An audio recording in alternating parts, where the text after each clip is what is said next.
అండి అందరికీ గోధుమ పిండితో ఇటువంటి స్నాక్స్ చేస్తే పిల్లలు బాగా ఇష్టపడతారనమాట. దీనికోసం మనం అయితే చపాతీ పిండి ఏ విధంగా కలుపుకుంటామో ఆ విధంగానే కలుపుకుని మనం అయితే చపాతీ కింద చేసుకోవాలి.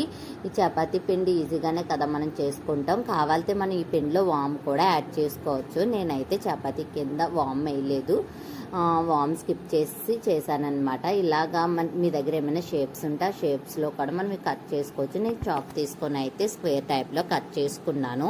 ఇవి అయితే మా బాబుకి చాలా ఇష్టం అనమాట. ఇటువంటి స్నాక్స్ నేను ఎక్కువ వాడికి స్నాక్స్ బాక్స్లో పెడతాను. ఆయిల్ హీట్ అయిన తర్వాత మనం ఆయిల్లో అవి డీప్ ఫ్రై చేసుకోవడమే. చాలా టేస్ట్గా ఉంటాయన్నమాట. ఇవి గోల్డెన్ బ్రౌన్ కలర్ వచ్చేంత వరకు ఆయిల్లో డీప్ ఫ్రై చేయండి. పిల్లలైతే చాలా అంటే చాలా ఇష్టపడతారు. మనం మైదాపిండితో కూడా చేసుకోవచ్చు, కానీ మైదాపిండి అన్హెల్దీ అని చెప్పేసి నేను గోధుమ పిండితో అయితే చేశాను. మరిన్ని వీడియోస్ కోసం అయితే మన ఛానల్ సబ్స్క్రైబ్ చేయండి, లైక్ చేయండి, కామెంట్ చేయండి. Bye bye.